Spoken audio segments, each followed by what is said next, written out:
Alhamdulillahi Rabbil Alameen. Allahumma salli ala Muhammadin wa ala ali Muhammadin kama sallaita ala Ibrahim wa ala ali Ibrahim innaka Hamidum Majid.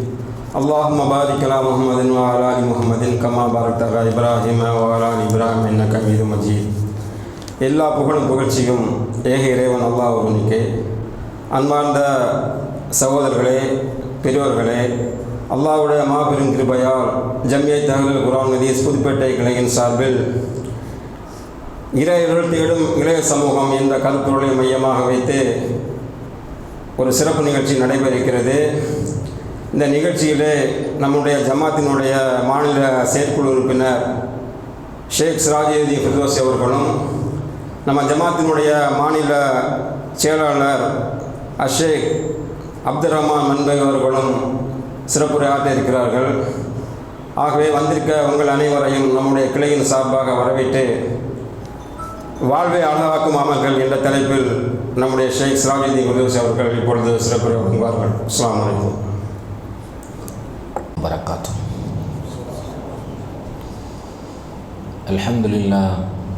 அல்ஹம்துலில்லாஹி நஹ்மதுஹு வ நஸ்தஈனுஹு வ நஸ்தக்ஃபிருஹு வ நு'மினு பிஹி வ நதவக்கலு அலைஹி வ நஊது பில்லாஹி மின் ஷுரூரி அன்ஃபுஸினா வ மின் ஸய்யிஆத்தி அஅமாலினா.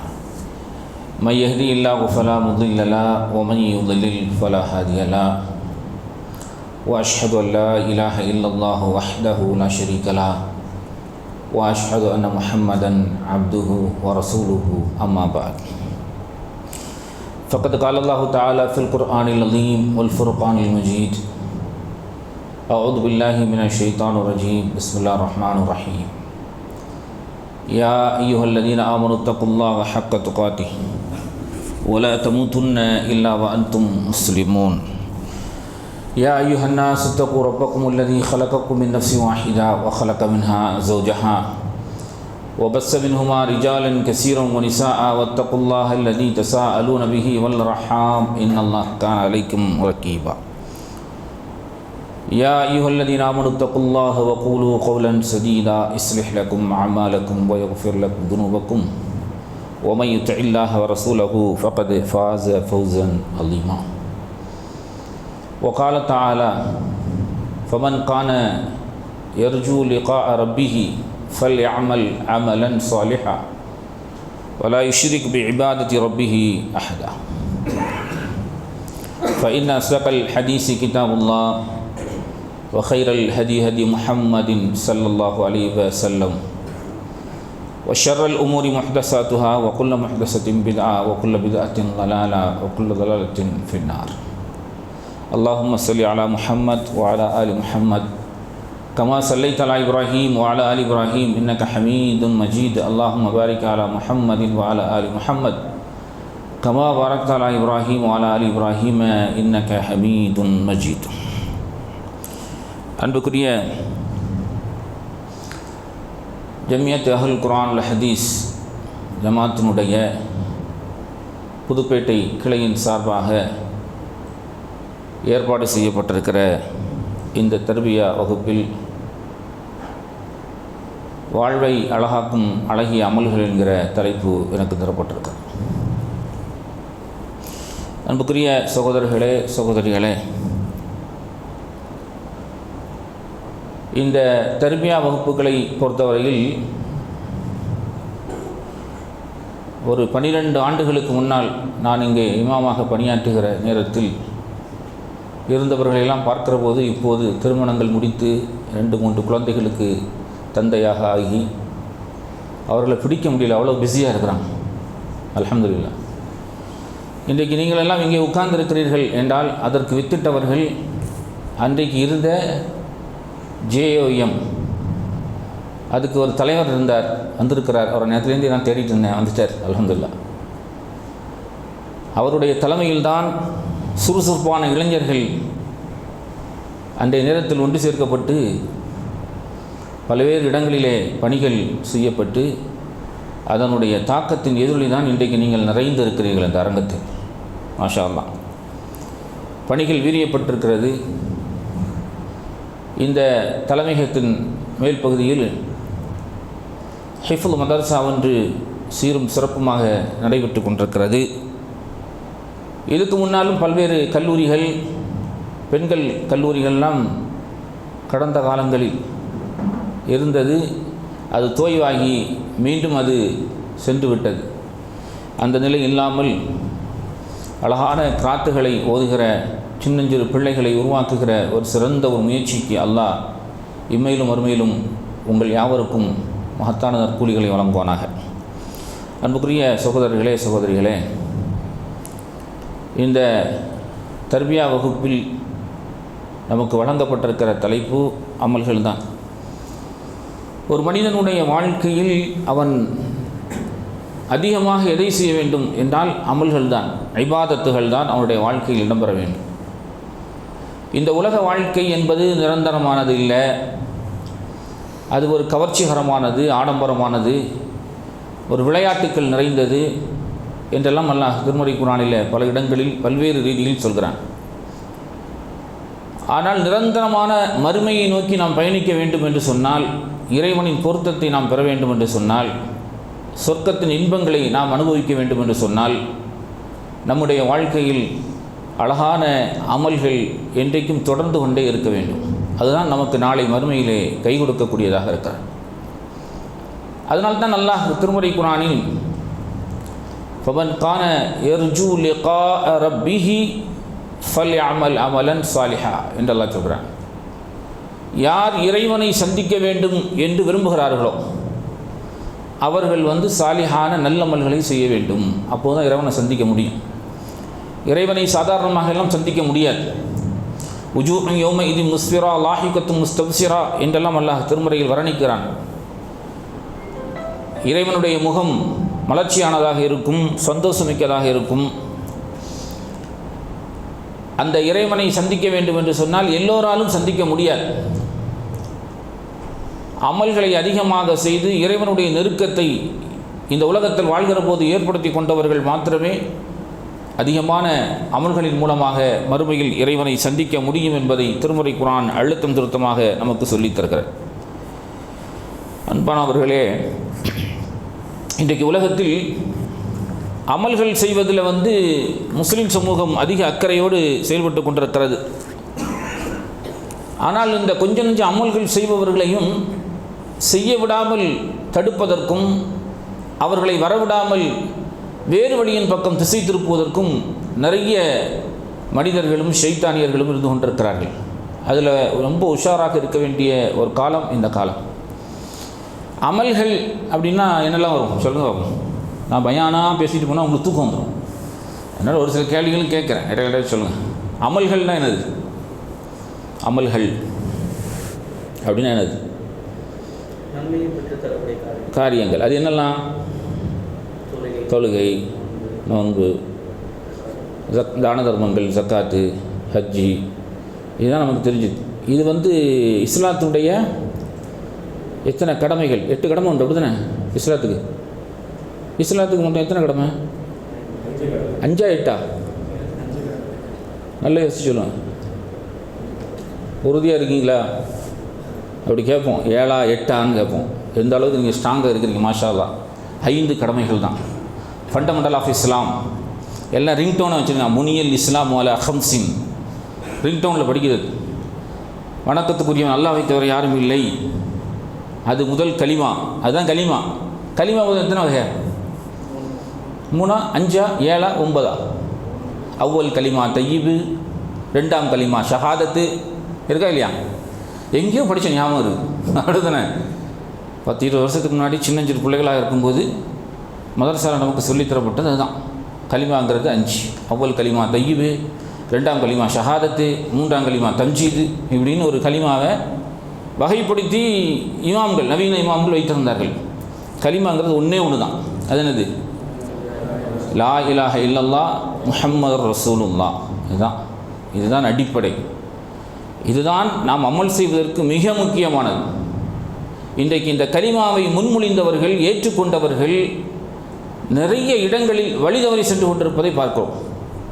அதுக்கு காரணம் என்ன அப்படின்னா, எந்த கொள்கையில் நாம் உறுதியாக இருக்கிறோமோ அந்த கொள்கையில் நம்மிடத்திலே அமல்கள் குறைந்து கொண்ட காரணத்தினால், இறைவனோடு நெருக்கத்தை ஏற்படுத்துகிற அமலை நாம் குறைத்து கொண்டதன் காரணத்தினால் இந்த பாதையை விட்டும் திசை திருப்புகிற நிறைய ஷைத்தான்கள் இன்றைக்கு உருவாகி கொண்டிருக்கிறார்கள். உதாரணத்துக்கு உங்களுக்கு சொல்வதாக இருந்தால், இந்த கொள்கையை ஆரம்பத்தில் ஏற்றுக்கொண்டவர், இந்த ஜமியத் அஹ்லுல் குர்ஆன் வல் ஹதீஸ் என்கிற இந்த அமைப்பு என்றைக்கு ஆரம்பிக்கப்பட்டதோ அந்த நேரத்தில் தமிழகத்தில் இருக்கிற மிக முக்கியமான மார்க்க சிந்தனையுடைய ஏகத்துவ கொள்கையுடைய அறிஞர்களை ஒன்று திரட்டுகிற போது ஒரு நபர், அப்போது காயல்பட்டணத்தை சேர்ந்த ஒரு நபர், அவர் ஒரு பெரிய மார்க்க அறிஞர், மன்பை என்று சொல்லி நம்ம மன்பை இல்லை, அத்திரமா மன்பை இல்லை, ஹாமித் பக்ரி மன்பை அப்படின்னு சொல்லி அழைக்கப்படுகிற ஒரு மன்பை. அவர் தான் அன்றைக்கி எந்த அளவுக்கு இருந்தார் அப்படின்னா, நம்ம கமாலுத்தீன் மதனி ஷேகுக்கே அவர் ஷேக்கு சொன்னால் உடனடியாக எல்லாத்தையும் எடுத்து கொடுக்குற, ஹதீஸ் கலையில் அவ்வளோ ஆர்வம், அகீதா கொள்கையில் அவ்வளோ உறுதியும், ஹாஃபிதுல் குர்ஆன், அவர் குர்ஆனை ஓதுனா அப்படி இனிமையாக இருக்கும். அந்த அளவுக்கு ஒரு பிடிமானம் உள்ள நபர் இன்றைக்கு நீங்கள் கேள்விப்பட்டிருப்பீங்கன்னு நினைக்கிறீங்க. போன வாரம் நடந்த காயல்பட்டினம் புகாரி ஷெரீஃபில் அவர் தான் சீஃப் கெஸ்ட்டாக இருந்து புகாரி மஜ்லிஸுடைய பிரார்த்தனையை 1 மணி நேரம் செய்து கொண்டிருக்கிறார் கொஞ்ச நாட்களாக. அப்போது இவர் இந்த அளவுக்கு மார்க்கத்தை மக்களுக்கு பிரச்சாரம் செய்த தாய்கள் கூட, உலமாக்கள் கூட சில நேரங்களில் மாறிவிடுகிறார்கள். இன்னொரு குரங்கு நீங்கள் பார்த்துருக்கிறீங்க, இப்போ கூட இந்த குரங்கு திருப்பரங்குன்றத்தில் போயிட்டு வந்துச்சுல ஒரு குரங்கு, இப்ராஹிம், அந்த குரங்கு, அது எவ்வளவு மார்க்கத்தை சொல்லக்கூடிய உறுதியாக இருந்தது. அது அந்த மனிதனும் கூட பஸ்ஸில், ட்ரெயினில், மார்க்கெட் பகுதிகளில் நம்ம தாவா ஸ்டால் போடுற மாதிரி தாவா பண்ணி மக்களை பிரச்சாரத்தின் பக்கம் அழைத்து கொண்டிருந்த அந்த ஆள் தடமுரண்டு போயிட்டார். எல்லாம் ஒன்று தான், சமாதியும் ஒன்று தான், அதுவும் ஒன்று தான், அல்லாஹ் ஒன்று தான், அப்துல் காதர் ஒன்று தான், அல்லாஹ் ஒன்று தான், ஐயப்பன் ஒன்று தான், அந்த மாதிரி நிலைமைக்கு போய்விட்டார் என்று சொன்னால் என்ன கொள்கை இருக்க முடியும், என்ன அமல்கள் இவர்களை பண்படுத்தி இருக்க முடியும்? அதனால் அமல்கள் செய்கிற விஷயத்தில் ரொம்ப கவனமாக இருக்கும். அந்த அமல்களை நமக்கு கற்றுக் கொடுப்பவர்கள் யார் அப்படின்னா, முன்னோர்களோ மூதாதையர்களோ அல்லது நமக்கு அறிந்தவர்களோ தெரிந்தவர்களோ அவர்கள் இல்லை. நமக்கு அமல்களை கற்றுக் கொடுக்கக்கூடியவர் யார் அப்படின்னா அல்லாஹும் அல்லாஹுடைய தூதர் ஸல்லல்லாஹு அலைஹி வஸல்லம் அவர்கள். இது ஒரு மனிதனுடைய வாழ்க்கையின், அவனுடைய உள்ளத்தின் அடி மனதில் இருக்க வேண்டும். அதனால தான் அல்லாஹ் சொல்கிறான், மன் கான யர்ஜூ லிகா ரப்பிஹி ஃபல்யஅமல் அமலன் சாலிஹா. யார் இறைவனை சந்திக்கணும் அப்படிங்கிற ஆசை யாருக்கு இருக்கிறதோ அவர்கள் அமல் செய்யும். அமலின் மூலமாக மாத்திரமே நாம் இறைவனை நெருங்க முடியும். அதுதான் இஸ்லாத்துடைய அடிப்படை. இறைவனை சந்திக்க வேண்டும் என்பது எல்லோருக்கும் ஆசை இருக்குது இல்லையா? எல்லாரும் ஆசைப்படுறோம் இறைவனை சந்திக்கணும், அந்த இறைவன் மறுமையில் காட்சி தருவான், சிரித்த முகத்தோடு இருப்பான், பிரகாசமாக காட்சியளிப்பான். அப்போ ஆயிஷா நாயகி கூட டவுட் ரசூல் ஸல்லல்லாஹு அலைஹி வஸல்லம் கேட்குறாங்க, யார சொல்லலாம், மறுமையில் கோடான கோடி மக்கள் நிற்பாங்க, இறைவனை பார்க்கிற இவ்வளோ அமல் செய்து நாங்கள் மறுமைக்கு வந்ததுக்கு பிறகு இறைவனை பார்க்கிற அந்த பாக்கியம் எங்களுக்கு எப்படி கிடைக்கும்? சில பேர் குட்டையாக இருப்பாங்க, சில பேர் நெட்டையாக இருப்பார்கள், ஒருவரை ஒருவர் பார்க்குற போது மறைக்காதா என்று கேட்குறார்கள். எல்லாரும் ஒரே மாதிரியாக இருக்க மாட்டாங்கல்ல.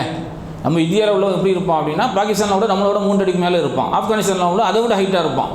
இப்படி அந்த தோணியில், அதாவது ஒருவர் கட்டையாக இருப்பார், குட்டையாக இருப்பார், ரொம்ப நீளமுடையவராக இருப்பார். அப்படி சராசரியாக கோணிக்கணக்கான மக்கள் நிற்கிற போது இறைவனை பார்ப்பது எப்படி சாத்தியமாகும் என்று கேட்குறார், எப்படி பார்க்க முடியும் என்று கேட்குறாங்க.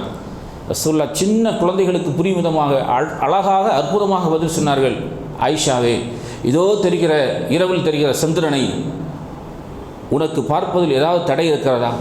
எவ்வளவு அழகாக எந்த இடத்தில் நின்றாலும் அது காட்சி தருகிறது, அதை பார்க்கிறாயே. அதே போன்று பிரகாசமாக 14ஆம் இரவு சந்திரன் எவ்வளவு அழகான முறையில் காட்சி தருமோ அதுபோன்று அல்லாஹ்வை மறுமையில் சந்திப்பார்கள். யார் சந்திப்பா? நல்லவர்கள், அமல் செய்தவர்கள், அமலை அதிகமாக இந்த உலகத்தில் செய்தவர்கள். அவர்கள்தான் அல்லாஹ்வை மறுமையில் சிரித்த முகத்தோடு பார்ப்பார்கள். இப்போது அமல்ங்கிற விஷயத்தில் 2 காரியங்கள் இருக்கிறது. ஒன்று நம்ம அல்லாஹ்வுக்காக செய்கிறது, இன்னொன்று அடுத்தவர்களுக்காக செய்கிறது. அடுத்தவர்களுக்காக செய்கிறது அது எப்படி? அல்லாஹ்வுக்காக செய்கிறது அமல், அடுத்தவர்களுக்காக செய்கிறது அதுவும் இருக்குது சில நேரங்களில். அது ரியா என்று சொல்லப்படுது, மஸ்துதி. இந்த ரியா ரொம்ப டேஞ்சர். அல்லாஹ் நமக்கெல்லாம் தெரிஞ்ச ஒரு சூறால் எதெல்லாம் முக்கியமான செய்திகளோ அதெல்லாம் சின்ன சின்ன சூறாலே அல்லாஹ் சொல்லியிருப்பான். அதான் இஸ்லாமுடைய ரொம்ப பியூட்டி. நமக்கு தெரிஞ்ச ஒரு சூறா, அரைத்தல்லதி யுகذிபு பித்தீன் அப்படிங்கிற சூறா இருக்கா இல்லையா? அந்த சூறாவில் அல்லாஹ் சொல்கிறான், எப்படிப்பட்ட மனிதர்கள் ஃபவைலுல் லில் முஸல்லீன் என்று சொல்கிறாங்க. தொழக்கூடியவர்களுக்கு என்ன உண்டாகட்டும்? வயல் என்கிற நரகம், நாசம் உண்டாகட்டும். வயல் என்கிற நரகம். தொழக்கூடியவர்களுக்கு வயல் என்ற நரகமா? என்னைக்காக செஞ்சுருக்கோமா?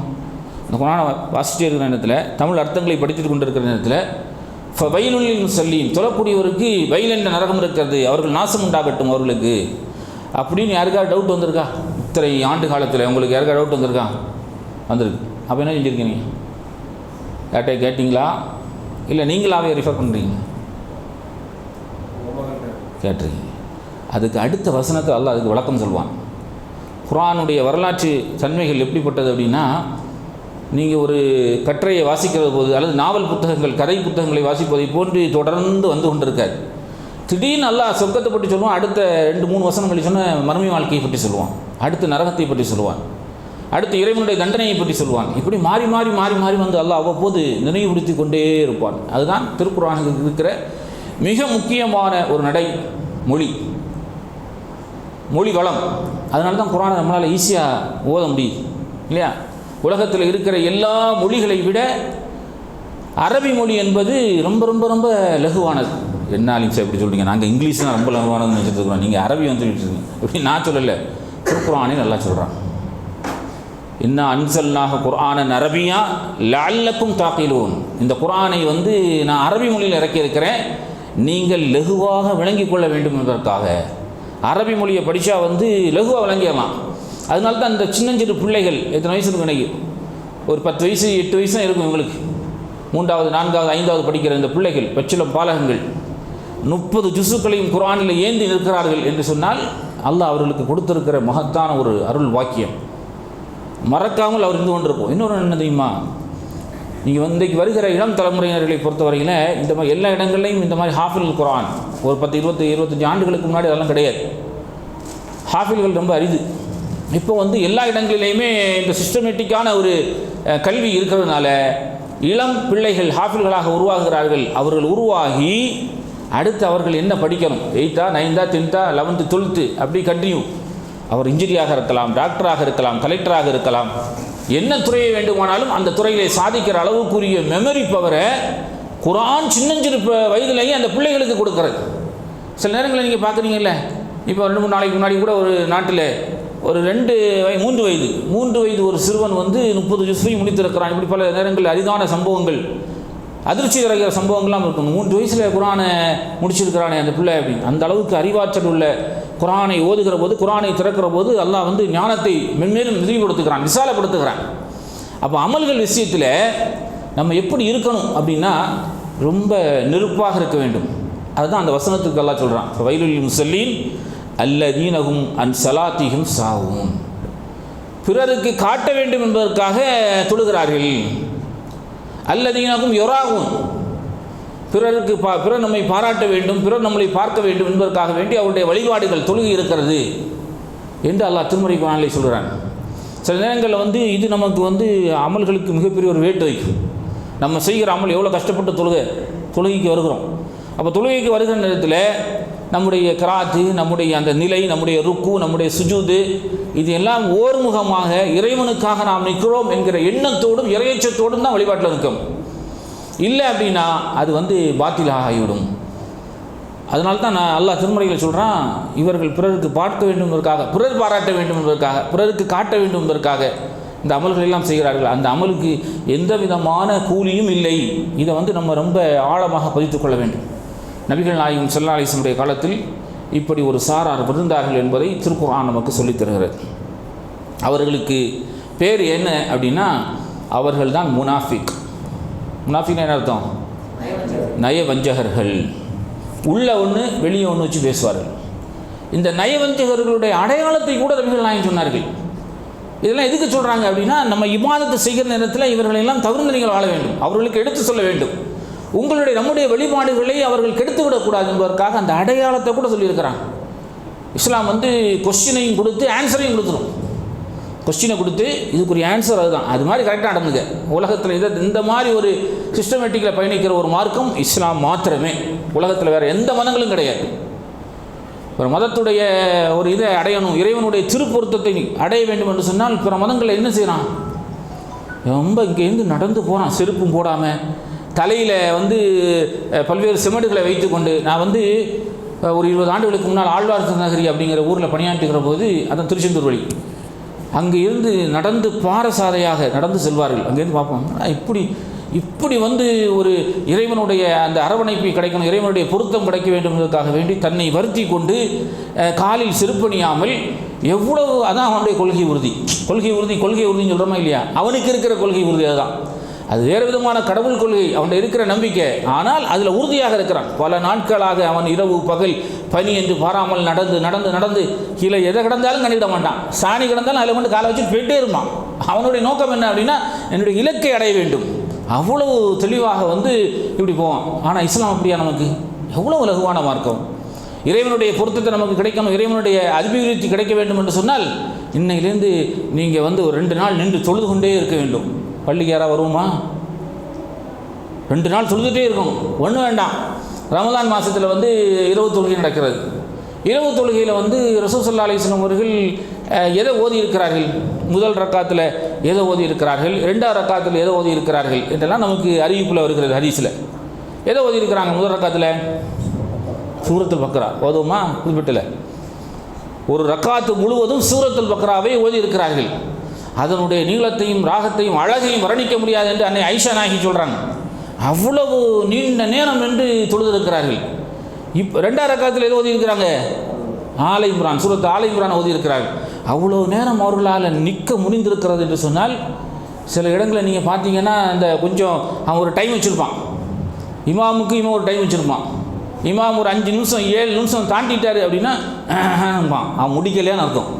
இமாமுக்கு இவன் சிக்னல் கொடுப்பான், முடிக்கலையா. பல ஊர்கள் இருக்குது. இது ஒரு ரமலானுடைய காலத்திலும் சரி, இன்றைக்கு கொஞ்சம் குறைஞ்சிருக்கிறது. ஏகத்துவம் வந்ததற்கு பிறகு எல்லா இடத்துலையும் ஹாஃபிகள் தொழுகிறதுனால கொஞ்சம் அந்த விழிப்புணர்வு வந்திருக்கிறது. ஆனால் பெரும்பாலும் நீங்கள் பார்த்தீர்களே, ஆனால் இந்த நீண்ட சூறாக்கள் ஓதுகிற நேரத்தில் சில பேர் அங்கேயே நின்றுவான். ஒது கொடுக்குற மாதிரி நின்றுட்டு தொடச்சிட்டு காலை கழுவிட்டு அப்போ காலை உட்காந்து தேய்ச்சிட்டு அப்போ முக்கால்வாசி முடியும்ல, முடிச்ச பிறகு கடைசியாக வந்து ருக்குல வந்து ஜாயின் ஆயிடுவான். இப்படியும் பல இருக்கிறது. இன்றைக்கு அதெல்லாம் குறைந்து இருக்கிறது. அது சும்மா சொல்லக்கூடாது. ஏகத்துவம் வந்ததற்கு பிறகு முன்னாடி வந்து சின்ன பிள்ளைங்கள்லாம் வந்து விளையாடி கொண்டிருப்பார்கள் தொழு நடக்கிற இடத்துல. இன்றைக்கி அப்படி இல்லை, எல்லாரும் சப்பில் நிற்கிறாங்க. அந்த அளவுக்கு ஒரு மிகப்பெரிய ஒரு மாற்றம் இந்த ஏகத்துவத்தின் மூலமாக வந்திருக்கிறது என்றால், இந்த அமல்களை எல்லாம் விளக்கி சொன்னதன் காரணத்தினால தான் இவ்வளோ பெரிய ரிசல்ட். இந்த அமல்கள் இன்னும் வீரியப்படுத்தப்பட வேண்டும். நாம் செய்கிற அமல்கள் வந்து இறைவனுக்காக செய்கிறோம் என்கிற எண்ணம் நமக்கு என்ன செய்யணும்? எப்போதும் உள்ளத்தில் இருக்கணும். உதாரணமாக ஜமாத்து தொழுகை இருக்கிறது. ஜமாத்து தொழுகையை பொறுத்த வரைக்கும் நம்ம வீட்டில் தொழுகிறதுக்கும், வீட்டில் தொழக்கூடாது, இங்கே வந்து ஜமாத்தா தொழுகிறதுக்கும் எத்தனை மடங்கு நன்மை? 27 மடங்கு நன்மை ஜமாத்தா வந்து தொழுதா. அந்த ஜமாத்தா தான் வந்து தொழணுங்கிறாங்க. அவ்வளோ கண்டிப்பாக சொல்கிறாங்க. ஏன் அப்படின்னா, வீடுகளில் இருந்து கொண்டு ஜமாத்து தொழுகை பள்ளிவாசல் நடக்கும்போது வராமல் இருப்பவங்களுடைய வீட்டுகளை வந்து தீயிட்டு கொளுத்துனேங்கிறாங்க. அவ்வளோ முக்கியத்துவம் இம்பார்ட்டன் கொடுக்குறாங்க. ஏன்னா ஜமாத்தோடு வந்து கலந்து கொள்ள வேண்டும் என்பதற்காக வேண்டி அவ்வளோ நன்மை இருக்கிறது. இவ்வளவு செலவு பண்ணி நம்ம ஹஜ்ஜிக்கு போகிறோம்ல, உம்ராவுக்கு ஹஜ்ஜிக்கு எல்லாம் போகிறோம். அப்படி போகிற நேரத்தில் அங்கே என்ன செய்யணும்? காபத்துல்லாவில் மக்காவில் இருக்கிற காலத்தில் மக்காவில் தொழுகிறோம். மக்காவில் ஒரு ரக்காத் தொழுதா எத்தனை நன்மை? 1,00,000 நன்மை ஒரு ரக்காத்துக்கு. மதீனாவில் தொழுதா, மஸ்ஜிதுல் ஹராம், மஸ்ஜிதுல் நபவி, மதீனாவில் தொழுதா எவ்வளோ? மக்காவில் தொழுதா ஒரு ரக்காத்து ஊரில் தொழுதுக்கு அங்கே போய் ஒரு ரக்காத்து நம்ம தொழுதோம் அப்படின்னா 1,00,000 நன்மை. 1,00,000 காசு அப்படின்னு 1,00,000 அப்படின்னு நினைக்கிறோமா இல்லையா? 1,00,000 நன்மை. மதீனாவில் நம்ம இருக்கிற காலத்தில் தொழுதா எவ்வளவு? மாஷா அல்லாஹ் 1000 நன்மைகள். அது மாதிரி பைத்துல் முகத்தஸ், மஸ்ஜிதுல் அக்ஸா அங்கே போய் தொழுதா அதில் பாதி 500. 1,00,000 மக்காவில் தொழுதா ஒரு ரக்காத் தொழுதா, மதீனாவில் தொழுதா 1000, பைத்துல் முகத்தஸில் போய் தொழுதிங்கன்னா அங்கே வந்து 500. இந்த நன்மைகளை எல்லாம் அல்லாஹ் ஏன் அப்படி அல்லாஹ்வுடைய தூதர் ஸல்லல்லாஹு அலைஹி வஸல்லம் வரையறுத்திருக்கிறார்கள் அப்படின்னா, அவ்வளவு செலவு பண்ணி நம்ம போகிறோம் ஹஜ்ஜிக்கு உம்ராவுக்காக வேண்டி, அவ்வளோ செலவு பண்ணி போகிறோம். அதில் கூட அல்லாஹ் என்ன சொல்கிறான்? நம்ம போகிற நேரத்தில் அது வேணும், இது வேணும், அது மாத்திரை, அது உங்களுடைய தேவைகள் எல்லாத்தையும் நீங்கள் எடுத்துக்கிடுங்க. உங்களுக்கு தேவையானதை எல்லாத்தையும் எடுத்துக் கொடுங்க. ஆனால் நீங்கள் எடுக்க வேண்டிய சாதனங்களில் மிக முக்கியமானது என்னது அப்படின்னா இறையச்சம். இறையச்சம் தான். அஸ்ஸலாமு அலைக்கும், நான் போயிட்டு வரேன், வீட்டை ஒரு 5000 பேருக்கு சாப்பாடு போடுவான். நான் போகிறேன், உம்ராவுக்கு போகிறேன், ஹஜ்ஜிக்கு போகிறேன் அப்படின்னு. அங்கே போயிட்டு என்ன செய்வான் அப்படின்னா, அவனுடைய கிரிகளெல்லாம் முடித்ததுக்கு பிறகு நேரம் எங்கே வருவான் அப்படின்னா, நம்ம இந்த தர்கா என்ன தர்கா, அது அண்ணா நகர் தர்கா. ஆமாம், இதில் வந்து இறங்கிடுவான். இறங்கினா என்ன ஆகும்? அவன் செஞ்ச டோட்டல் எல்லாமே போச்சு. அப்போ அமல் செய்கிறோங்கிற பேரில் மக்கள் இதெல்லாம் சொல்கிறாங்க. அங்கேயும் இது மாதிரி செய்கிறாங்க. இவ்வளோ கஷ்டப்பட்டு செலவு செய்து நம்ம அங்கே போகிறோம். அங்கே போகிற நேரத்தில் தலையில் கிடக்கிற தொப்பி, கையில் இருக்கிற கர்ச்சீப்பு அதெல்லாம் பிடிச்சி காப்பால் கொண்டு தேய்ச்சி நிற்பான். அதான் பறக்கத்தான் கொஞ்சம் தேய்ச்சி நிற்பான். தேய்ச்சி ஊரில் கொண்டு வந்து பறக்கத்தான் அதை வச்சுருப்பான். அது மாதிரி இது வந்து அவர் மையத்தாகிற நேரத்தில் கொஞ்சம் தடவிடணும், நேர சொர்க்கத்துக்கு போயிடுவார் அப்படி நினைக்கிறான். அப்படிப்பட்ட ஒரு நம்பிக்கை அவர்களுக்கு இருக்குது. அந்த நம்பிக்கை போலியான நம்பிக்கை. இதெல்லாம் இபாதத்தின் மூலமாக வர வேண்டும் என்று இஸ்லாம் நோக்கி கற்றுத்தருகிறது.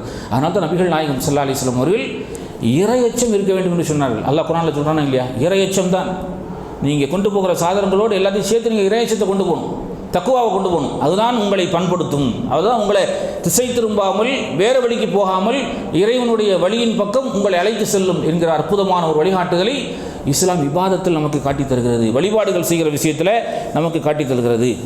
அது மாதிரி ரமலானுடைய காலகட்டத்தில் அமல் செய்கிறோம். சாலிகான நல்ல அமல்கள் நமக்கு நன்மைகளை அதிகமாக உருவாக்கி தருகிற காலங்களில் மிக முக்கியமான ஒரு காலம் வந்து ரமலானுடைய காலம். அது இன்ஷா அல்லாஹ் வர இருக்கிறது.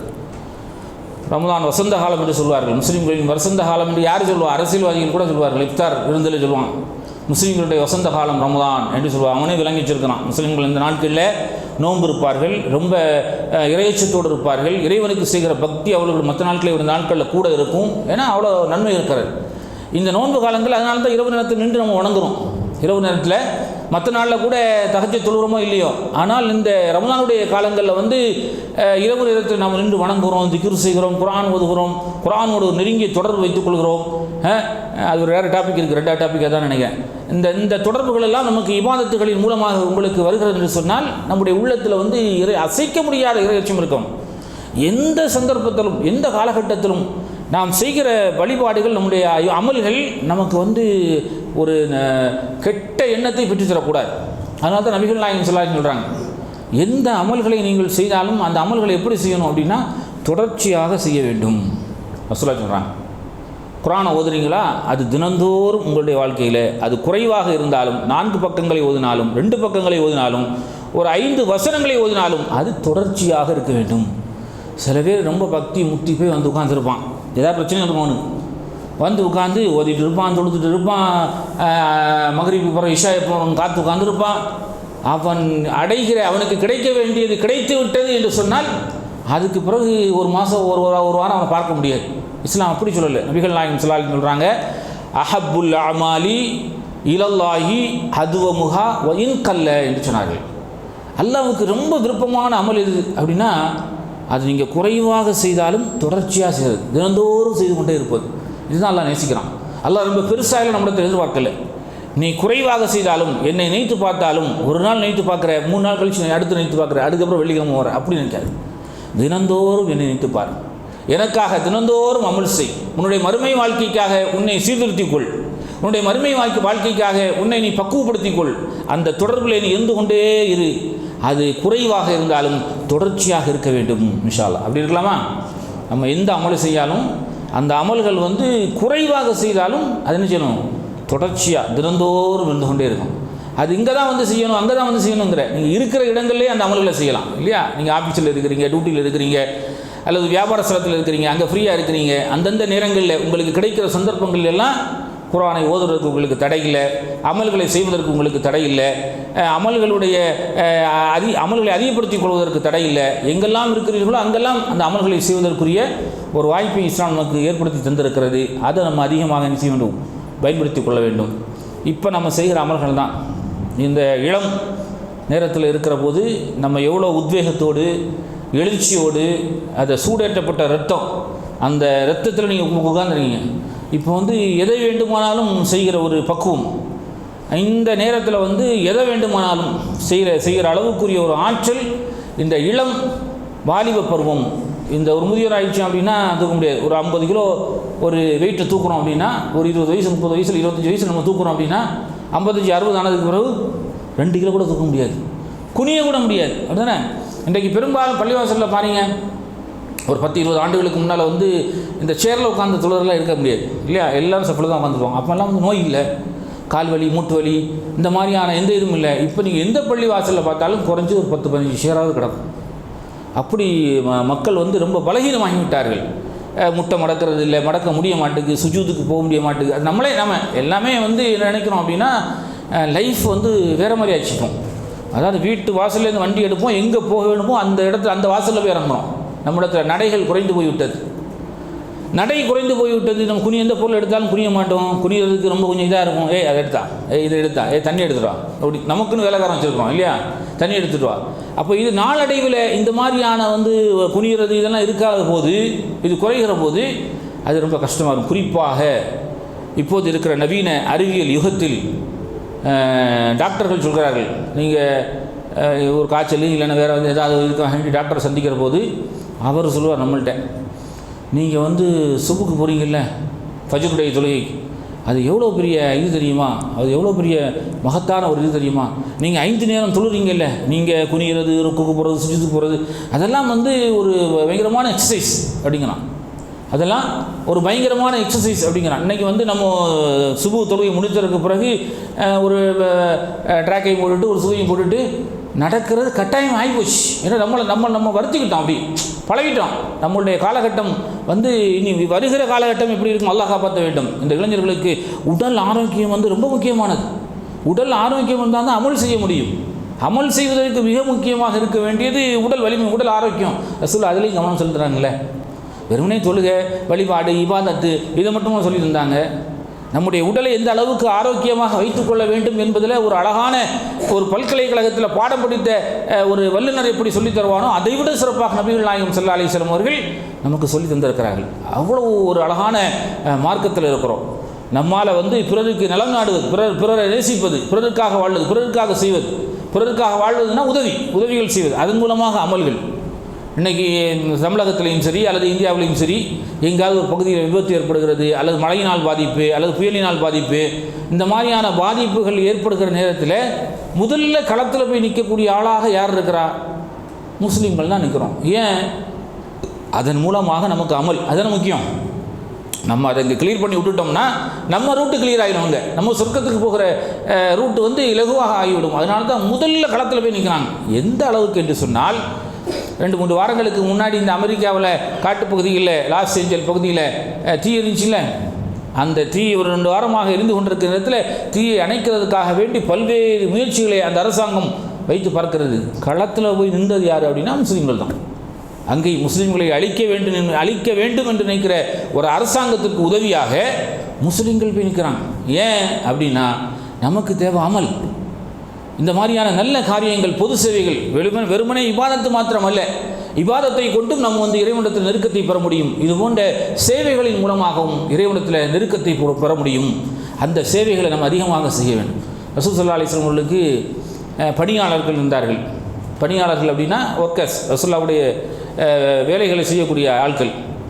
நம்மள்ட்டையும் அது மாதிரி இருக்கிறாங்க இல்லையா? நம்மளும் வச்சுருப்போம் பணியாட்கள், வேலை செய்யக்கூடிய ஆட்கள். நம்ம வைத்திருக்கிற விதமும் நபிகள் நாயகம் ஸல்லல்லாஹு அலைஹி வஸல்லம் அவர்கள் வைத்திருந்த விதமும் வேறு. ரசூலுல்லாஹ்வுடைய பணியாளர்கிட்ட ரசூலுல்லாஹ் என்ன வேலை வாங்குவாங்க யாருக்கா தெரியுமா?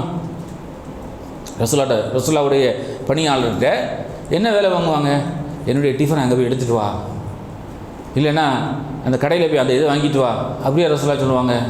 வரலாற்றை தேடி தேடி பார்த்த வரைக்கும் ரசூலுல்லாஹ்வுடைய பணியாளர்கள் ரசூலுல்லாஹ் அவர்களிடத்தில் வாங்கிய வேலை 2 தான் பார்க்க முடியும்.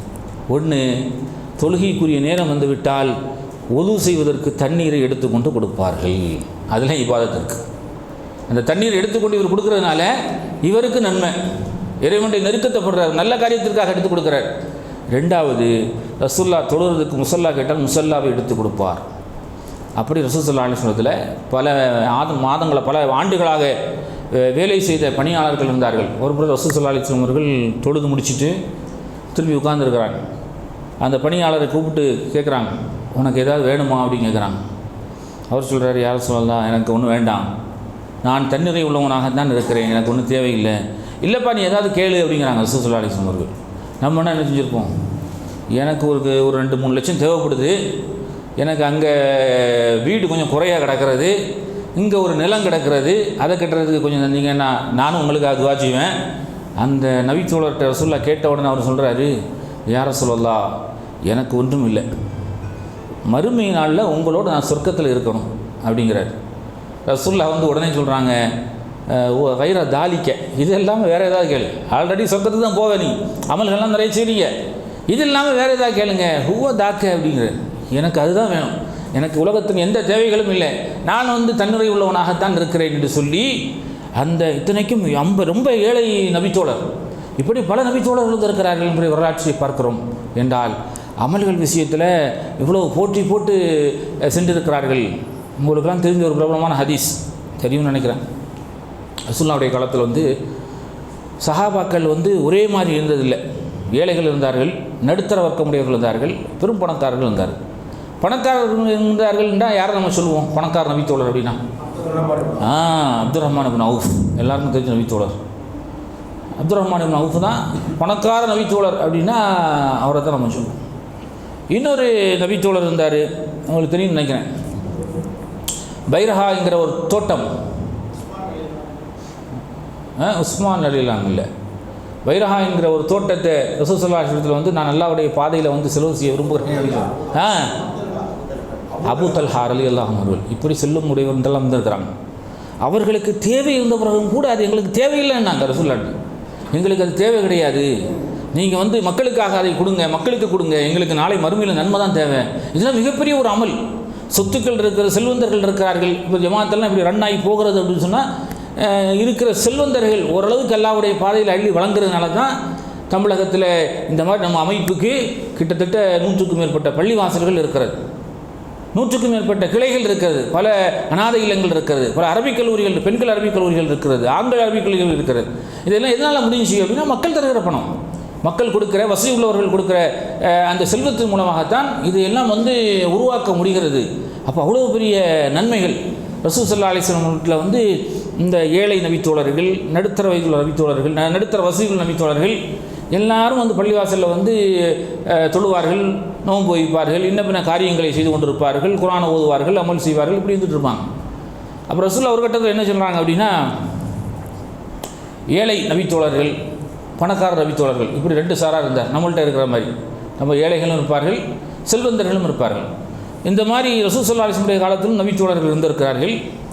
இந்த நபித்தோழர்களுக்கு வந்து ரசூல் ஸல்லல்லாஹு அலைஹி வஸல்லம் அவர்கள் வந்து ஒரு நபித்தோழர் வந்து ஏழையாக உள்ள நபித்தோழர்கள் வந்து முறையான ஒரு கோரிக்கையை வைக்கிறார்கள் ரசூலுல்லாஹ் இடத்துல.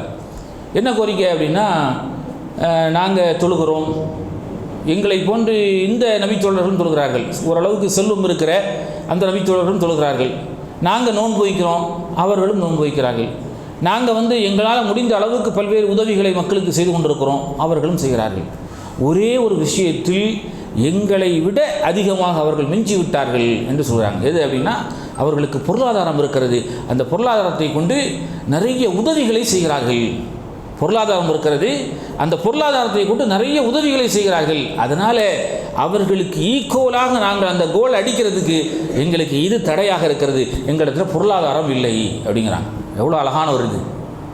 இதை ரசூல் ஸல்லல்லாஹு அலைஹி வஸல்லம் அவர்கள் அந்த சஹாபாக்களை அழைத்து சொல்கிறாங்க, நீங்கள் நான் ஒரு அமலை கற்றுத்தர்றேன், நீங்கள் இதை செஞ்சீங்க அப்படின்னா அவர்களுக்கு என்ன அமல் என்ன தரஜா இருக்கிறதோ அதே மாதிரியான தரஜாக்கள் அந்தஸ்து உங்களுக்கும் கிடைக்கும் என்று சொல்கிறாங்க. ரசூலுல்லாஹ் வந்து கற்றுக் கொடுக்குறாங்க, நீங்கள் வந்து சுப்ஹானல்லாஹ் சொல்லணும், ரொம்ப சிம்பிளான திக்ருகள், சுப்ஹானல்லாஹ் சொல்ல வேண்டும், அல்ஹம்துலில்லாஹ் சொல்லணும், அல்லாஹ் அக்பர் சொல்ல வேண்டும் என்கிற இந்த திக்ரை கற்றுக் கொடுக்குறார்கள். இந்த ஏழை சஹாபாக்களுக்கு சந்தோஷம் தாங்க முடியலை.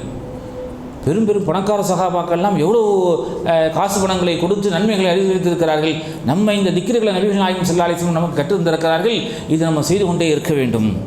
பள்ளிவாசல் சந்தோஷத்தில் வந்து உட்கார்ந்து என்ன செய்கிறாங்க அப்படின்னா, முன்வரிசையில் உட்கார்ந்து இந்த திக்ருகளை செய்து கொண்டிருக்கிறார்கள். சுப்ஹானல்லாஹ், அல்ஹம்துலில்லாஹ், அல்லாஹ் அக்பர் ரசூல் சொல்லி கொடுத்தாங்கல்ல, இந்த திக்ருகளை செய்து கொண்டிருக்கிறார்கள். பின்னாடி யார் இருப்பா? அந்த செல்வமுடைய பணக்கார நபித்தோழர்கள் இருப்பார்கள். அவர்கள் பார்க்கிறார்கள், ஏன்னா பள்ளியில் தொழுகைக்காக காத்திருக்கிறோம், எப்போது சில இந்த மாதிரி இப்போ உட்காந்து ஏதோ சொல்லி கொண்டிருக்கிறார்களே அப்படி கிட்ட போய் கேட்குறாங்க, திக்ரு செய்கிறாங்க, ரசூலுல்லாஹ் புதுசாக சொல்லி கொடுத்துருக்குறாங்க போல இருக்குது அப்படின்னு அவர்களுக்கும் தெரிஞ்சு போச்சு. அவர்களும் செய்ய ஆரம்பித்து விட்டார்கள். உடனே இந்த தோழர்கள் வந்து திரும்ப நபிகள் நாயகம் ஸல்லல்லாஹு அலைஹி வஸல்லம் வந்து, யா ரசூலல்லாஹ், எங்களுக்கு ஒரு திக்ரை நீங்கள் கற்றுத் தந்தீர்கள், அவர்களுக்கு ஈக்குவலான நன்மை அடைகிற ஒரு திக்ருகள், அந்த திக்ருகள் அவர்களுக்கும் தெரிந்து விட்டது, இப்போ நாங்கள் என்ன செய்கிறது அப்படிங்கிறாங்க. ரசூலுல்லாஹ் சொல்லுவாங்க, வசனத்தை ஓதி காட்டுவார்கள், அல்லாஹ் யாருக்கு நாடுகிறானோ அவர்களுக்கு நன்மைகளை அதிகமாக அல்லாஹ் கொடுப்பான், அதனால் உங்களுக்கு நன்மைகள் கிடைக்கும், எண்ணங்களை பொறுத்து என்கிற செய்தியை சொல்வார்கள். நம்மளும் பள்ளிவாசலுக்கு வர்றோம், நேரத்தை வந்து அமர்ந்து தொழுகைக்கான நேரத்தை எதிர்பார்த்து உட்கார்ந்துருக்கிறோம். அப்படி உட்கார்ந்துருக்கிற நேரத்தில் சில பள்ளிகள்லாம் நீங்கள் பார்த்தீங்கன்னா தொழுது முடிச்சுட்டு திரும்பி உட்காந்துருப்பேன், யாரெல்லாம் வந்திருக்கிறான்னு பார்க்குறதுக்கு, யாரெல்லாம் வந்திருக்கிறா, யாரெல்லாம் வரல. சில பேர் வந்து பள்ளிவாசலில் ஒரு குறிப்பிட்ட பகுதி நமக்கு தான் சொந்தம்னு வச்சுருப்பான், எங்கேயாவது ஒரு தூணு வாசல் அந்த மாதிரி இடத்துல சாஞ்சி உட்காந்துருப்பான். தொழுது முடியும் திரும்பி உட்காந்துருப்பான், யார் வந்திருக்கா யார் வரல அப்படி. இது நல்ல பழக்கம். ரசூல் ஸல்லல்லாஹு அலைஹி வஸல்லம் இதை கேட்டிருக்கிறாங்க. சில சஹாபாக்கள் தொழுகைக்காக வரவில்லை என்று சொன்னால் அவர் எங்கே இவர் எங்கே அவர் ஏன் வரல அப்படிலாம் கேட்டிருக்கிறாங்க. நம்மளால் அதுக்காக கேட்க மாட்டான், இவன் எங்கே போயிருப்பான், இவனுக்கு ஆராய்ச்சி ஃபுல்லாக அது, இவன் பள்ளிக்கு வராமல் வேறு எங்கே போயிருப்பான், வேறு நேரத்தான் நம்ம கூட வந்துட்டு இருந்தான், அன்னை காலம் தானே ஊரில் இருந்தான், திடீர்னு கோயம்புத்தூர் போயிட்டாங்கிறாங்க, எதுக்கு போனான், இவனுக்கு அந்த விடை தெரிஞ்சால் தான் அவன் அதுலேருந்து ரிலீஸ் ஆகும். இந்த மாதிரியான ஒரு ஆராய்ச்சியில் நம்ம இருக்கிறோம். ஆனால் நபித்தோழர்கள் அளவுக்கு நம்ம வர முடியாது. என்ன அலிம்சா, நபித்தோழர்கள் எவ்வளோ சிறப்புக்குரியவர்கள், எல்லாத்தையும் தியாகம் செய்தவர்கள், நம்மளால் முடியுமா அப்படின்னு கேட்டால் அவர்களுடைய அளவுக்கு நாம் வரவிட்டாலும் அவர்கள் செய்த அமல்களை முடிந்த அளவு நம்முடைய வாழ்க்கையிலே நாம் செய்வதன் மூலமாக இறைவனுடைய நெருக்கத்தை நாம் பெற முடியும். இப்படிப்பட்ட நல்ல அமல்கள் இஸ்லாம் நிறைய கற்றுத்தந்திருக்கிறது என்பதை பெருமானார் ஸல்லல்லாஹு அலைஹி வஸல்லம் அவர்கள் நமக்கு சொல்லித் தருகிறார்கள். இன்னொரு கட்டத்தில் ரசூலுல்லாஹ் சொன்னாங்க, ஹைருன் நாசி மன் தால உம்ருஹு வ ஹஸ்ன அமலுஹு, எவருடைய ஆயுள் காலம் நீடிக்கப்பட்டு அவர் வந்து சாலிஹான அமல்களை செய்கிறார்களோ அவர் வந்து மக்களே சிறந்தவர். ஆயுள் காலம் என்பது ஒரு குறிப்பிட்ட வயது தான். இப்போ நபிகள் நாயகம் எத்தனை வயசில் மூத்தானாங்க? 63. அது மாதிரி அபூபக்கர் சித்திக் ரலியல்லாஹு அன்ஹு அவர்கள் அதே 63 தான். உமர் ரலியல்லாஹு அன்ஹு அவர்கள் தெரியுமா? உமர் ரலியல்லாஹு அன்ஹு அவர்கள் 63 தான். உஸ்மான் ரலியல்லாஹு அன்ஹு அவர்கள் மாத்திரம் ஒரு 80க்கு மேலே 83 கிட்ட அவர்கள் வாழ்ந்தார்கள். இப்படி ரசூல் ஸல்லல்லாஹு அலைஹி வஸல்லம் சொல்கிறான், அம்மாரும் உம்மத்தி, என்னுடைய உம்மத்துடைய ஆயுள் காலம் வந்து 60க்கும் 70க்கும் இடைப்பட்ட அந்த காலம் தான் என்று சொல்கிறார்கள். அப்போ 60க்கும் 70க்கும் இடைப்பட்ட காலம் அப்படின்னா அது ஒரு காலம். இப்போ அப்படிலாம் இல்லை. நம்ம 60 வயசு ஆயிடுச்சு, நம்ம ரிட்டையர்ட் ஆனதுக்கு பிறகு பள்ளிக்கு போகலாம், அதுக்கு பிறகு அமல் செய்யலாம், அதுக்கு பிறகு சேவை செய்யலாம், அப்போ சும்மா தானே இருப்போம், அப்படிலாம் நினைக்க முடியாது. எப்போ வேண்டுமானாலும் இறைவனுடைய அழைப்பு வரலாம், அதற்கு நாம் தயாராக இருக்க வேண்டும். ரசூல் ஸல்லல்லாஹு அலைஹி வஸல்லம் அவர்கள் இப்படி ஒரு சந்தர்ப்பத்தில் வந்து அழகான அறிவுரைகளை சஹாபாக்களுக்கு சொல்லி கொண்டிருக்கிறார்கள். சொல்லி கொண்டிருக்கிற இடத்துல தான் ஒரு நபித்தோழர் வந்து கேட்குறார், மத்த சா அப்படிங்கிறார், மறுமை நாள் எப்போது வரும் என்று கேட்குறார். ரசூல் ஸல்லல்லாஹு அலைஹி வஸல்லம் என்ன சொன்னாங்க? அதை கேட்டு கேட்காத மாதிரி ரசூலுல்லாஹ் அப்படியே இருந்துட்டாங்க. சஹாபாக்களுக்குள்ளே பேசிக்கிறாங்க, ரசூலுல்லாஹ் கேட்டாங்க ஆனால் கேட்காத மாதிரி இருக்கிறாங்க அப்படின்னு.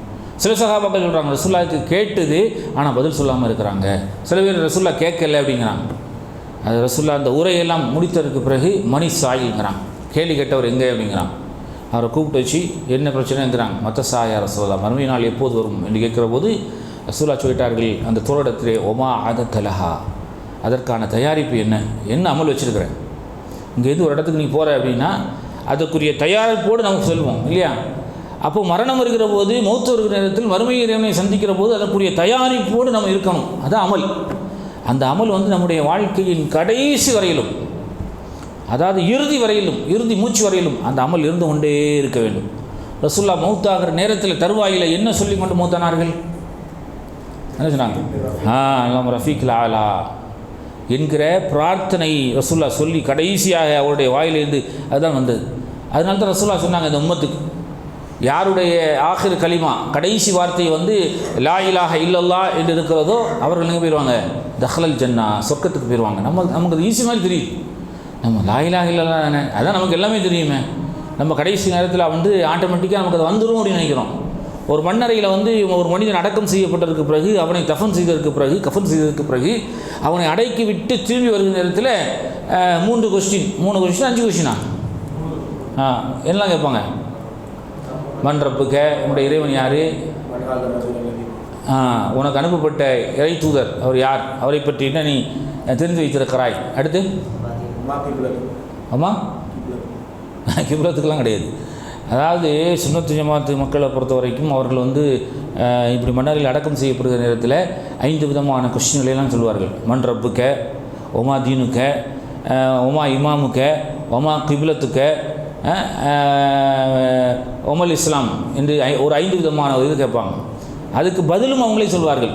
அல்லாஹு ரப்பி, முஹம்மது நபி, அல்லாஹ் யாருன்னு கேட்டால் அல்லான்னு சொல்லு, இறைவன் யாருன்னு கேட்டால் அல்லான்னு சொல்லு, முகமது யார் அப்படின்னு கேட்டால் அவர் இறை தூதர் என்று சொல்லு, முகமது நபி, அது மாதிரி குர்ஆனு இமாமின்னு சொல்லி கொடுப்பான்.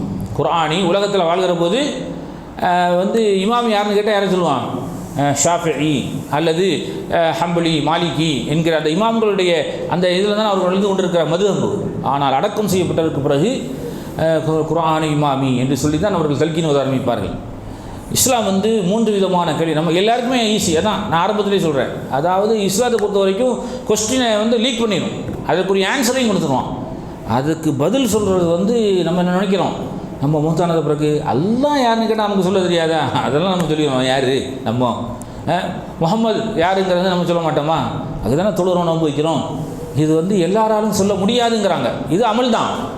இது வந்து உலகத்தில் யாரால் சொல்ல முடியும் மரணமடைந்ததுக்கு பிறகு அப்படின்னா, இறைவனோடு நெருக்கமாக இருந்தவர்கள், அமல்களிலே ஊறி இருந்தவர்கள், அமலே தலையாய கடமை என்று சொல்லி அமல்களிலே செய்து கொண்டிருந்தவர்கள், அவர்களால் மாத்திரமே இதற்கு பதிலளிக்க முடியும். அதனால தான் ரசூலுல்லாஹ் அடக்கம் செய்ததற்கு பிறகு அவர்களுக்காக வேண்டி உறுதிப்பாட்டிற்காக துவா செய்ய சொன்னார்கள்.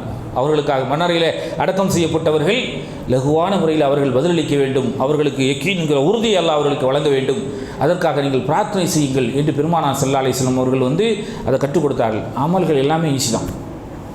இஸ்லாத்தில் பெரிய அளவுக்கு கஷ்டப்படுகிற அமல்கள்லாம் கிடையாது, எல்லாம் ஈஸியான அமல்கள் தான். அந்த அமல்களை நாம் செய்கிற அந்த விதமும் முறையும், அதை எப்படி எதிர்கொள்கிறோம், அந்த விதத்தில் தான் நாம் மாறுபட்டு நிற்கிறோம். இந்த நாளை மறுமையில் ஒரு சாராரை பற்றி நபிகள் நாயகம் ஸல்லல்லாஹு அலைஹி வஸல்லம் சொல்கிறாங்க, எப்போ பார்த்தாலும் தொழுதிருப்பார்கள், தொழுகை நிறைய அவர்கள்ட்ட இருக்கும், ஒரு ரக்காத்து விடாமல் ஜமாத்தோடு தொழுதிருப்பார்கள், நிறைய நோன்பு வைத்திருப்பார்கள், நிறைய தான தர்மங்களை செய்வார்கள், நிறைய நல்ல நல்ல அமல்களை எல்லாம், நல்ல அழகான அமல்களை எல்லாம் நிறைய செய்திருப்பார்கள். ரசூலுல்லாஹ் சஹாபாக்கள்கிட்ட கேட்குறாங்க, யார் வந்து பாப்பர்னா என்னது? ஒன்றுமில்லாதவன் யார் தெரியுமா அப்படின்னு கேட்குறாங்க. ரசூலுல்லாஹ் யார் ரசூலுல்லாஹ், யார் ஒன்றுமில்லாதவன் என்னது? யாரிடத்தில் தீனாரும் திர்ஹமும் இல்லையோ, காசு பணங்கள் இல்லையோ, அவர்கள் தான் ஒன்றுமில்லாதவர் என்று சொல்கிறாங்க சஹாபாக்கள்.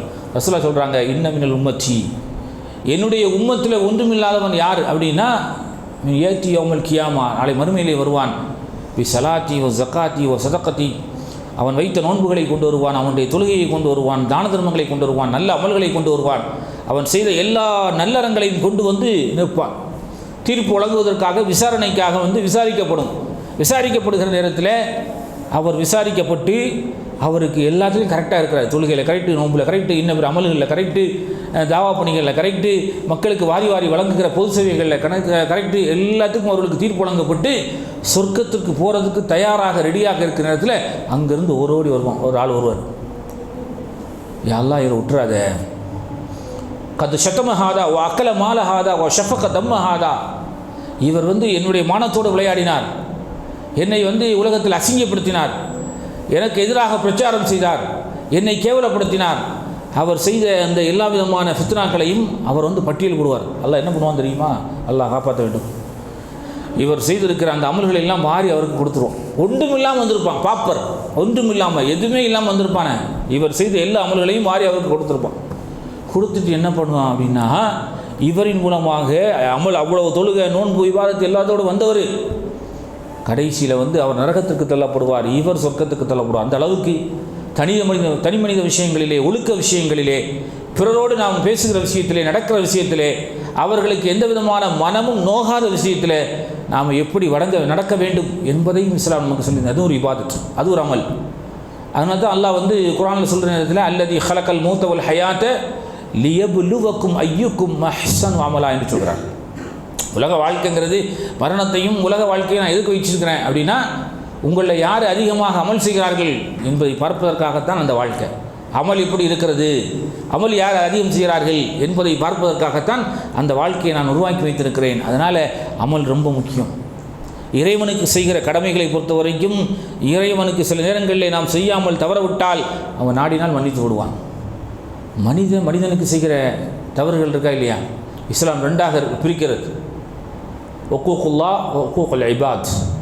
அல்லாஹ்வுக்கு அடியார் செய்ய வேண்டிய கடமைகள், அடியார்கள் தனக்கு சகோதரருக்கு செய்ய வேண்டிய அந்த கடமைகள், அல்லாஹ்வுக்கு செய்ய வேண்டிய கடமைகள், பெரும் கடமைகள், தொழுகை, நோன்பு, தான தர்மங்கள், ஜக்காத்து, ஹஜ்ஜி, இது போன்றெல்லாம் அல்லாஹ்வுக்கு செய்கிற கடமை. இதில் சில நேரங்களில் தவறுகள் ஏற்படுகிற நேரத்தில் நம்முடைய எண்ணங்களை பொறுத்து அல்லாஹ் நாடினால் மன்னித்து விடுவார். ஆனால் சக மனிதனுக்கு செய்கிற அந்த அவதூறுகள் அல்லது பொய் பிரச்சாரங்கள் அல்லது அவனை எப்படியாவது வீழ்த்தி விட வேண்டும் என்கிற அந்த மோசமான எண்ணங்கள், இதுக்கெல்லாம் அந்த மனிதன் மன்னிக்காத வரை அல்லாஹ் என்ன பண்ண மாட்டான், மன்னிக்க மாட்டான். லைஸ பைனஹா பைனல்லாஹி ஹிஜாப் என்று சொன்னார்கள் நபிகள் நாயகம் ஸல்லல்லாஹு அலைஹி வஸல்லம். அந்த பாதிக்கப்பட்டவனுக்கும் இவனுக்கும் மத்தியில் எந்த விதமான திரையும் இல்லை. அவன் பிரார்த்தனை செய்தால் உடனடியாக அது அங்கீகரிக்கப்படும், கேட்கப்படும், உடனடியாக ஏற்றுக்கொள்ளப்படும் என்று சொன்னார்கள். அதனால் நம்முடைய வாலிப பருவத்தை ரொம்ப கவனமாக நாம் கையாள வேண்டும். இப்போது இருக்கிற இளம் தலைமுறையினர்கள் சமூகம் எந்த அளவுக்கு சீரழிந்து கொண்டிருக்கிறது, போதையுடைய அந்த முகப்பத்தில், போதையினால் சமுதாயம் எந்த அளவுக்கு சீரழிந்து கொண்டிருக்கிறது, மாதுவினால் சமூகம் எந்த அளவுக்கு சீரழிந்து கொண்டிருக்கிறது, வட்டியின் கோரப்பிடியினால் சமூகம் எந்த அளவுக்கு சீரழிந்து கொண்டிருக்கிறது, இதையெல்லாம் கவனத்தில் கொள்ள வேண்டும். எல்லா நேரங்களிலும் எல்லா இடங்களிலும் இறை சிந்தனை நம்மிடத்தில் இருந்து கொண்டே இருக்க வேண்டும். இறை சிந்தனையோடு இருக்கிற போது நம்மளை யாரும் என்ன செய்ய முடியாது, ஆட்டம் காண்பிக்க முடியாது. ஷைத்தான் கூட அல்லாஹ்விடத்தில் சவாலிட்டுன்றான், நான் உலகத்தில் உன்னுடைய அடியார்களை வழிகெடுப்பேன், உன்னுடைய அடியார்களை நான் உலகத்தில் அவர்களுடைய அமல்களை இல்லாமலாக்குவேன் என்று ஷைத்தான் சொல்கிற நேரத்தில் அல்லாஹ் அவன் ஷைத்தானுக்கு பதில் கொடுக்குறான். இன்ன இபாதி லைஸலக அலைஹி மின் சுல்தான். என்னுடைய அடியார்கள் இருக்கார, என்னை மட்டும் வணங்குகிற, எனக்கு கட்டுப்படுகிற, என்னை பயந்து வாழ்கிற என் அடியாரிடத்தில் நீ என்ன செஞ்சாலும் அந்த வேலைகள் எழுபடாது என்கிற ரீதியில் நபிகள் நாயகம் ஸல்லல்லாஹு அலைஹி வஸல்லம் அவர்கள் இது போன்ற நல்ல பழக்க வழக்கங்கள், நல்ல எண்ணங்கள் நம்மிடத்தில் இருக்க வேண்டும். அதுபோன்று சக மனிதர்களுக்கு உதவி செய்கிற அந்த உதவிகள். ஒரு முஸ்லீமை பார்த்தவங்க சிரிக்கிறோமா இல்லையா? சிரிச்சா என்னது? சிரிச்சா சதக்காவுடைய நன்மை. ஒரு முஸ்லீமை பார்த்து சிரிக்கிறதுனா இந்த ஃபோட்டோ எடுக்கிற அந்த ஸ்மைல் ப்ளீஸ் சொல்லுமா இல்லையா? அஹோங்கிற இல்லை, அப்படி இல்லை, ஸ்மைல் ப்ளீஸ்ன்னு சொல்லுவோமா இல்லையா? புன்முறுவல் பூப்பது, அப்படி தான் ஒரு ஹதீஸில் புன்முறுவல் போகும். தபஸ்ஸம் நபி ஹைக்க சதக்கா என்று சொன்னார் ரசூலுல்லாஹி அலைஹி வஸல்லம். உன் சகோதரனை பார்த்து சிரிக்கிறது கூட சதக்கா கொடுத்த நன்மை. எவ்வளோ அழகான நன்மை! சிரிக்கிறது சதக்கா கொடுத்த நன்மையா? உலகத்தில் எவ்வளோ பேர் சிரிச்சிட்டே போகிறான், அவன் வேறு காரணத்துக்கு சிரிச்சிட்டு போவான். நம்ம சிரிக்கிறது அப்படி, அது லூஸு நிறைய. நம்ம சிரிக்கிறது அப்படி இல்லை. நம்ம சிரிக்கிறது அது எதை வச்சு சொன்னாங்க? ஒரு இலக்கியமான ஒரு நயம் அது. நீங்கள் சண்டையிடக்கூடாது, பரஸ்பர வன்புடையவர்களாக இருக்க வேண்டும், உங்களுக்குள்ள ஒரு பாச பிணைப்பு இருக்க வேண்டும், பார்த்தால் சிரிக்கணும். சில பேருக்கு பார்த்தாலே காசு கொடுக்கணும் சிரிக்கிறதுக்கு. நம்ம நாட்டில் ஒரு பிரதமர் இருந்தார், தெரியுமா உங்களுக்கு? சிரிக்கவே மாட்டார். இருந்தால் சிரிக்காத பிரதமர் 2 பேர் எடுத்தார். அதெல்லாம் தெரிஞ்சு வச்சுக்கணும். யார்? இப்போ இருக்கிறவர் இல்லை, நரசிம்மராவ். சிரிக்கவே மாட்டார். அந்த மாதிரி அவர் சிரிச்சு தேடி பார்த்தாலும் கிடைக்காது. இப்போ இருக்கிறது சிரிச்சிட்டு இருக்கானே எப்போ பார்த்தாலும். அது இல்லை, அன்றைக்கு ஒரு பிரதமர் இருந்தார் அவர். அப்போது சிரிப்பு என்பது கூட சதக்காவுடைய நன்மை நமக்கு பெற்றுத்தருகிறது. அவ்வளோ அழகான மார்க்கம். அஃலலுல் மாவு சதக்கா என்று சொன்னார்கள். இதெல்லாம் அமல். அஃலலுல் மாவு சதக்கா அப்படின்னா என்னது? ஒரு டம்ளர் தண்ணி எடுத்தாங்களே, ஒரு பாட்டில் தண்ணி எடுத்தாங்களான்னு கேட்டால் தண்ணி எடுத்து கொடுக்குறோம் தெரியுமா? அதுக்கு என்ன நன்மை? நீ 10,000 அவருக்கு சதக்கா செஞ்ச நன்மை. அவ்வளோ, ஒரு உதாரணத்துக்கு சொல்கிறேன், அவ்வளவு சதக்கா செய்த நன்மைகள். சின்ன சின்ன விஷயங்களில் நம்ம நடந்து போய்ட்டு இருக்கிறோம். இஸ்லாம் சொல்லி தருகிற நபிகள் நாயகம் சொல்கிறாங்க, அதாவது ஈமானுக்கு 70க்கும் மேற்பட்ட கிளைகள் இருக்கிறது இல்லையா? அதில் ரொம்ப டாப்பில் இருக்கிற கிளை எது? லா இலாஹ இல்லல்லாஹ். அதுதான் ரொம்ப டாப்பில் இருக்கிற கிளை. அதுக்கு கீழே இருக்கிற கிளைகள் எல்லாம் எது அப்படின்னா வெக்கம், உண்மையை பேசுகிறது, நன்மையை செய்கிறது, விட்டு கொடுத்து போகிறது, இந்த மாதிரி ஈமானின் கிளைகள்னு நிறைய இருக்கிறது. அதில் ரொம்ப கீழே உள்ளது என்ன தெரியுமா? ரசூலுல்லாஹ் சொல்கிறாங்க, இமாத்தத்துல் அதா அனி தரீக் என்றார்கள். பாதையில் கிடக்கிற கற்கள், முற்கள், இந்த பழத்தோல், இந்த மாதிரி மனிதனுக்கு இடைஞ்சல் தருகிற காரியத்தை எல்லாம் அப்புறப்படுத்துவது. அதுக்கு என்ன நன்மை? சதக்காவுடைய நன்மை என்று சொன்னார்கள். நம்ம 2 வீலரில் போயிட்டு இருக்கிறோம், திடீர்னு வண்டி பஞ்சர் ஆகிட்டு பார்க்குறோம், என்னடா அது பெரிய ஒரு ஆணி ஒன்று குத்திருக்கிற, நமக்கு மட்டும்தான் குத்திருக்கிறா, பின்னாடி வரவன் எவனால் மாட்டட்டு அதை எடுத்து கீழே திரும்ப கொஞ்சம் முன்னாடி தள்ளி போட்டு அவனுக்கும் குத்துட்டு நடந்து போயிட்டு இருக்கிறோம். ஒரு இடத்துல பழத்தை தின்னுட்டு தொலியை போட்டிருக்கிறான், தோலை போட்டிருக்கிறான், வலிக்கு விழுந்துட்டோம். எவனை நம்ம தெரிஞ்சு தான் செஞ்சுருக்கலாம் போல இருக்கு, நம்மளும் விடக்கூடாதுப்பா, கொஞ்சம் கூட முன்னாடி எடுத்து போடு. அப்படியா? இதெல்லாம் அப்புறப்படுத்துகிற சொன்னாங்க ரசூலுல்லாஹ். இதெல்லாம் சமூக சேவை, இதெல்லாம் அமல். ஸோ பாதையில் கிடக்கிற இதெல்லாம் அப்புறப்படுத்துறது, பாதையில் கிடக்கிறது எல்லாம் நவீனப்படுத்துறது, அதையெல்லாம் பிறருக்கு தொலைத்திருக்கிற பொருட்களை எல்லாம் அதை அந்த இடத்துல அப்புறப்படுத்துறதெல்லாம் சதக்காவுடைய நன்மை என்று சொன்னார்கள். 2 பேர் வாகனத்தில் ஏறுவதற்கு உதவி செய்கிறான். 2 பேர் வாகனத்தில் போயிட்டு இருக்கிறான். திடீர்னு வாகனம் ரிப்பேர் ஆயிடுச்சு. அவர்களை உதவி செய்வதற்காக வேண்டி வாகனத்தை சரி செஞ்சு அவனை ஏற்றி விடுறானே, அது சதக்காவுடைய நன்மைங்கிறாங்க. எவ்வளோ அற்புதமான மார்க்கம்! நம்முடைய அமல்கள் மாத்திரமல்ல, பிறருக்கும் நாம் செய்ய வேண்டிய அமல்கள் என்ன அப்படிங்கிற ஒரு அற்புதமான திட்டங்களை வரையறுத்து நபிகள் நாயகம் ஸல்லல்லாஹு அலைஹி வஸல்லம் நமக்கு சொல்லி தந்திருக்கிறார்கள். இதெல்லாம் ஒரு அற்புதமான முக்கியமான வழிபாடுகள். இதெல்லாம் நமக்கு நன்மையை பெற்று தருகிற முக்கியமான வழிபாடுகள். அதிலையும் குறிப்பாக ரசூலுல்லாஹ் சொன்னார்கள், கைருன் நாசி அன்ஃபுஹும் லின்னாஸ். மக்களிலே சிறந்தவர் யார் தெரியுமா? மக்களுக்கு பயனுள்ளவராக இருக்க வேண்டும். நான் இருக்கிறேன் அப்படின்னா என்னுடைய மரணத்திற்கு பிறகு என்னால் இந்த சமூகத்திற்கு பயன் இருக்கணும். வாழ்ந்தாருப்பா, 4 பேருக்கு செஞ்சார், 4 பேருக்கு இது பண்ணார், 4 பேருக்கு கற்றுக் கொடுத்தார், 4 பேருக்கு அது செஞ்சார் அப்படிங்கிற ஒரு பேரோட மனிதன் வந்து மரணிக்க நேரத்தில் ஒருத்தன் இருந்தான் பாரு, இவன் இருந்ததும் ஒன்று தான் போனதும் ஒன்று தான், அந்த மாதிரி பேர் எடுக்கக்கூடாதுங்கிறாங்க நபிகள் நாயகம். இவெல்லாம் போக வேண்டிய ஆளுப்பா. நிறைய பேர் பார்த்து இவெல்லாம் எப்போ போவான் நினைக்கிறாமா இல்லையா? இப்போ இருக்கிற ஆட்சியும் அப்படி தான் நினைக்கணும். இவன் எல்லாம் போய் சொல்ல வேண்டிய ஆள் இங்கே இன்னும் உட்காந்துருக்கிறான், இன்னும் எத்தனை வருஷம் உட்கார போகிறான் அப்படின்னு நினைக்கிறோமா இல்லையா? இது வந்து நன்மையான காரியங்கள் இதெல்லாம். அப்போ இந்த நன்மையான காரியங்களை ஒருமுறை இஸ்லாம் வந்து இபாதத்துகளின் மூலமாக, அமல்களின் மூலமாக நமக்கு நன்மையை நிறைய கற்றுத்தது. அடுத்து மற்றவர்களுக்கு செய்கிற சோசியல் ஒர்க், அதன் மூலமாக அதிகமான அமல்கள். இந்த 2 அமல்களையுமே ஒரு சேர நாம் செய்வதன் மூலமாக எவ்வளோ நெருக்கத்தை நாம் பெற முடியும். அது மாதிரி நஃபிலான வணக்கங்கள், அருளே தொழுறதில்லை, சுன்னத்து வேறு, அது ஒரு நஃபில் வேறு. சுன்னத்தான நஃபிலான வணக்கங்கள், அந்த சுன்னத்தான நஃபிலான வணக்கங்களை நாம் வந்து செய்வதன் மூலமாக யுகர்ரிப்னா இலல்லாஹ், அல்லாஹ்விடத்தில் ரொம்ப நெருக்கத்தில் இருக்கும். நம்ம அந்த நஃபிலான வணக்கங்கள் தான் வந்து கடமைகள்லாம் கடமை, தொழுகுங்கிறது கடமை, தொழலைன்னா தண்டனை. ரமதானில் நோம்புங்கிறது கடமை, அது வைக்கலைன்னா அதுக்கு தண்டனை. ஜக்காத்துங்கிறது கடமை, கொடுத்தாகணும், கொடுக்கல அப்படின்னா நாளைக்கு நரகத்தில் வேதனை. ஹஜ்ஜிங்கிறது வசதி உள்ளவங்க செஞ்சாகணும், செய்யலை அப்படின்னா அதுக்கு தண்டனை. இதெல்லாம் கடமை. கடமை அல்லாத நிறைய இபாதத்துகள் இருக்கா இல்லையா? அந்த இபாதத்துகள்லாம் நம்ம வந்து செய்தால் நமக்கு என்ன அப்படின்னா நன்மை, நிறைய நன்மைகள் கிடைக்கும். எக்ஸ்ட்ரா இந்த எக்ஸ்ட்ரா இருக்கிற நன்மைகள் எல்லாம் வந்து நமக்கு சொர்க்கத்தில் இறைவனுக்கு நெருக்கத்தில் பக்கத்தில் போகிறதுக்கு உதவியாக இருக்கும். அதனால் நம்முடைய வாழ்க்கையில் அதிகமாக அமல் செய்ய வேண்டும். இபாதத்தோடு நெருங்கிய ஒரு தொடர்பு நம்மிடத்தில் இருக்க வேண்டும். எல்லா நேரங்களிலும் எல்லா இடங்களிலும் இறைவனை பற்றிய அச்சமும் பயமும் நம்முடைய உள்ளத்தில் இருந்தால் எந்த விதமான தவறுகளையும் செய்யாதவர்களாக நாம் மாற முடியும். எல்லா நேரங்களிலும் எல்லா இடங்களிலும் யார் உதவி கேட்டு வந்தாலும் அவர்களுக்கு செய்யக்கூடிய மனப்பக்குவத்தை எல்லாம் வழங்க வேண்டும். இப்படிப்பட்ட இபாதத்துகளின் மூலமாகத்தான் நம்முடைய வாழ்வு அலங்காரமாகவும் அழகாகவும் மாறும். இந்த அலங்காரமும் அழகும் உலகத்தில் தெரிவதை விட மறுமையிலும் சூனத்திலும் தான் அதற்குரிய கூலிகளும் ரிசல்ட்டும் நமக்கு தெரியும் என்பதை உள்ளத்தின் ஆழத்தில் பதித்துக்கொண்டு நாம் கேட்கிற செய்திகளை, கேட்ட செய்திகளை நம்முடைய வாழ்க்கையில் அமல்படுத்தக்கூடிய நல்ல வாக்கியத்தை அல்லாஹ் ரப்புல் ஆலமீன் நம் யாவருக்கும் தந்த முடியுமாக என்று வேண்டி இந்த தர்பியா வகுப்பை நிறைவு செய்கிறேன். வாஹிர் தவானா அல்ஹம்துலில்லாஹி ரப்பில் ஆலமீன்.